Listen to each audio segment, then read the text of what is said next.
Hello and welcome to Spinster's Library. I'm Claudia and I normally talk about books on this channel, but today I want to talk about faces, or more specifically about the fact that I don't recognize faces. Almost ever. So if I have met you before, and even if we are close, even if we are friends, even if we are family, and I see you on the street, I probably won't recognize you. At least not straight away, and definitely not by just your face.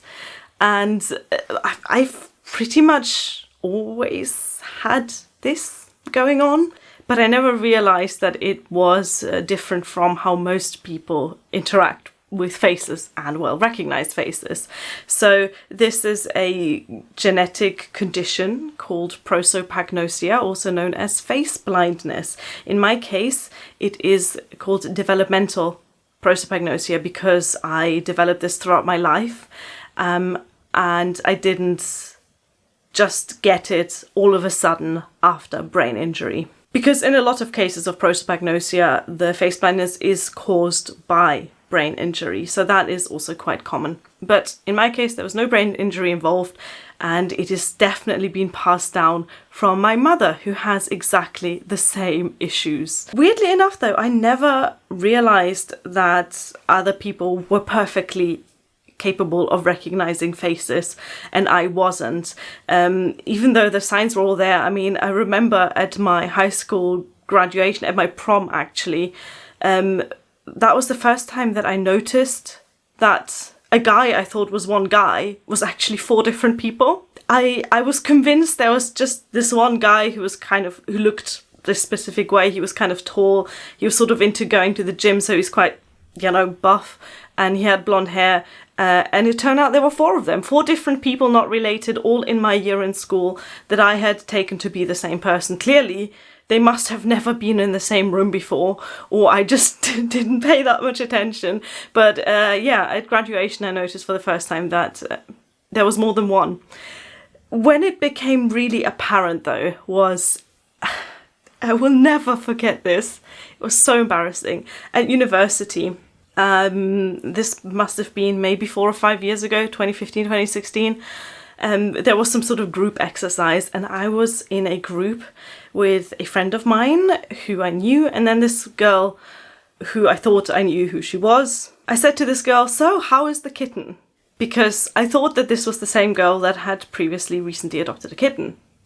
Turns out it wasn't the same person at all. She just had a similar hairstyle. That was literally it. And me not realizing that I was about to say something incredibly stupid, I said, "Oh, name of this other girl, didn't you adopt a kitten last week? You told me about your kitten. It is very cute." She did not, in fact, know anything about any kittens.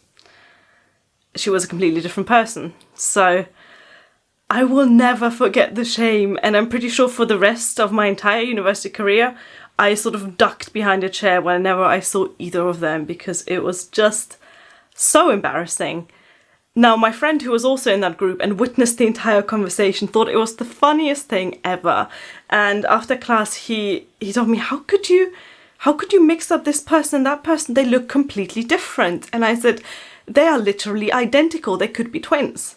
And then he was like, "Something wrong with you. You need to get this looked at." So I did some Googling, help, can't recognize one person from another. And I came across this whole concept of prosopagnosia. Now, as you do with these things, I thought, I ain't got this. It's just, people just look the same, right? It's not my fault that they all have the same hairstyle. So I kind of applied to be in a scientific study done, I believe, in partnership between Wellington University in New Zealand and Dartmouth University. And so I applied, and you have to do certain tests. I guess they want to assess how bad your face blindness actually is. And mine was really bad. I think I had something like a face recognition score of just under 20%. And then I became part of this study. So I recently did a bit of Googling to see if they actually had results from that study. And it looks like they have been doing more research and they've been kind of publishing papers on the issue. So I will cite and link them below where appropriate. I'm not a scientist, so even though I had a glance at the paper, I honestly, no idea. But it's there for you to look at if you're interested. So that study kind of confirmed that, yes, actually I do have prosopagnosia and it is developmental because, like I said, I have not had any brain injury. So since I got that, I suppose, diagnosis, if you want to call it that, I have been changing my approach to people. Which doesn't mean that an embarrassing situation hasn't happened again, because it happens all of the time. But it means that when I'm out and about, back in the days when I was allowed outside, I am a bit more careful with how I approach people. For example, if someone waves at me, I will automatically wave back. Just like, of course, about 50% of the time turns out they're waving to someone behind me. Once I was walking along with my husband and a guy from across the road was waving at me, or so I thought, and I waved back. And then I said to my husband, Bill, who is this? Because I rely on other people to provide that information for me. And Bill said, that's my colleague. He was waving to me. He doesn't even know you. A lot of the time, I recognize people by their pets, which again, ain't great. Not the most polite thing to do. But as I was, again, walking along through the park, and I came across another person and I completely ignored her because I didn't know her, or so I thought. But then she, of course, stops with her cute little dog and says, "Hi, Claudia, how are you?" And I hate it when people do that because then I'm immediately panicking and thinking, who the hell are you? But I look down and I'm like, I follow this dog on Instagram, so I know exactly who you are, even though you have dyed your hair blonde and last time I saw you, your hair was black. Not fair, that. Most of the time, it just means that I come across as incredibly rude when people see me. So I will stare, I will just go,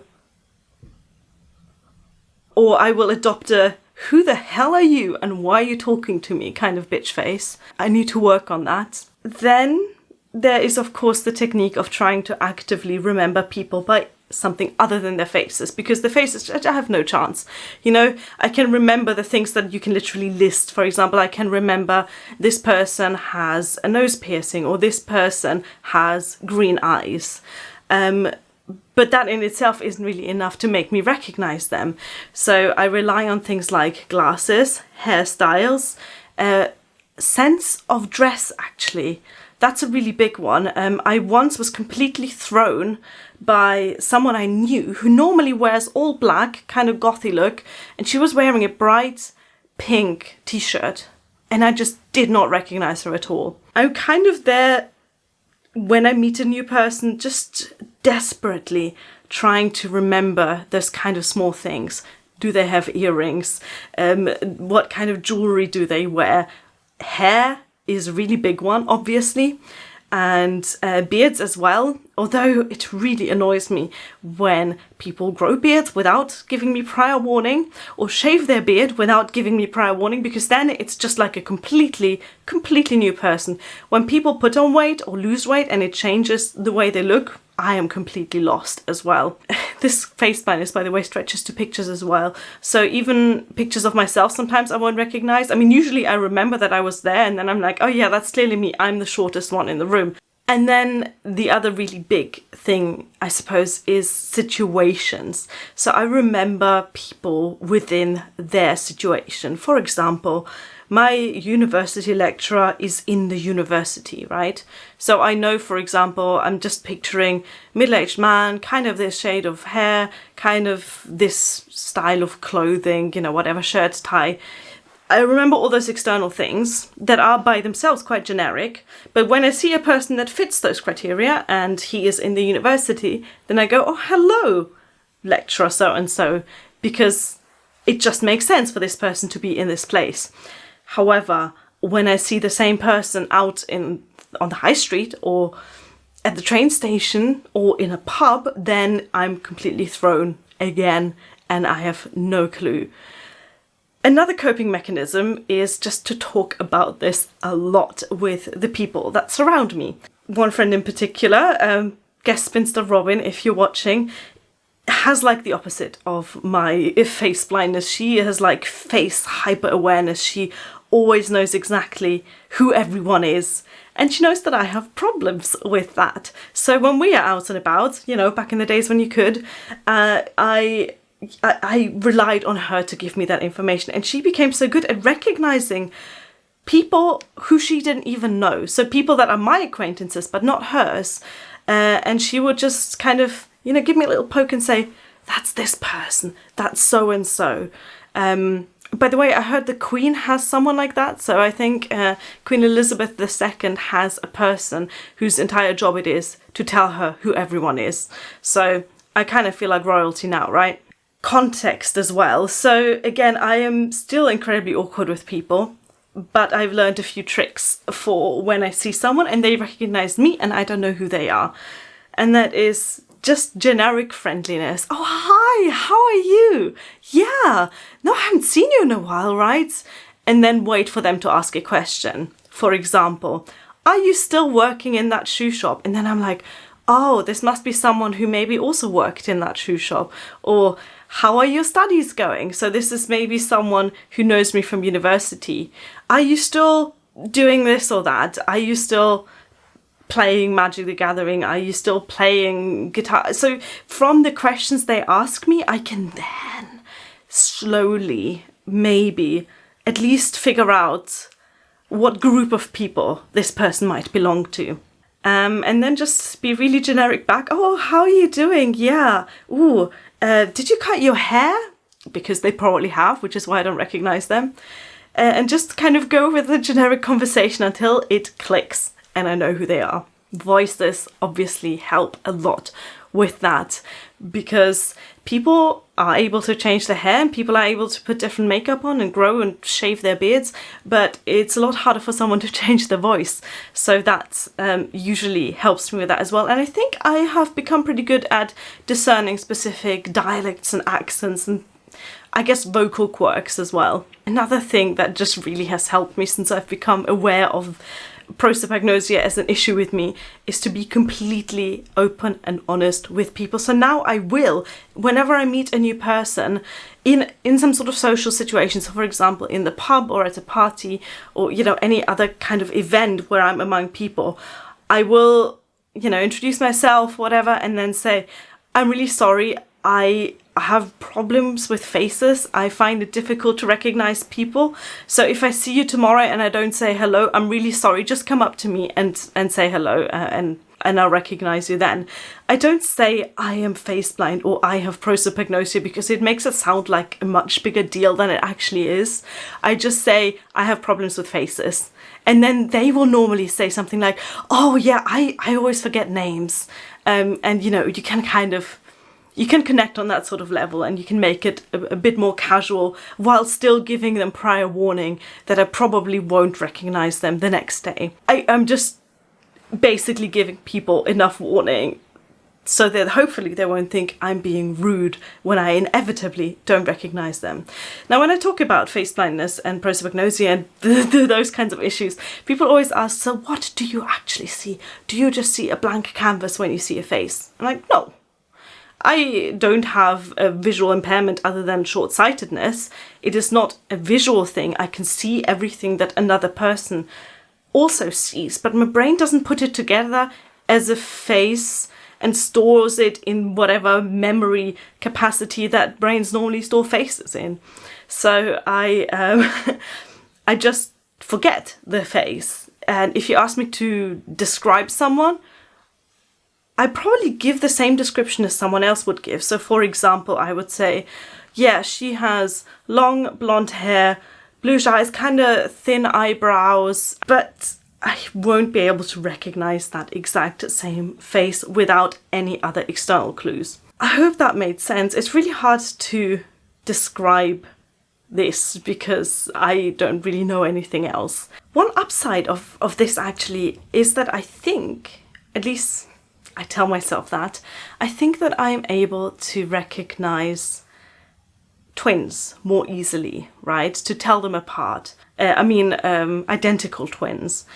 Because I suppose people who don't have prosopagnosia rely on their face recognition. And I can't rely on that, so I maybe rely on other things that makes them look different, like maybe a slightly different hairstyle, slightly different kind of body type, or a slightly different dress sense, or slightly different way of speaking.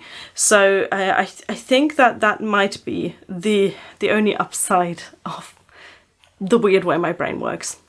So I made this video because according to some statistics I looked at, this is actually not that uncommon.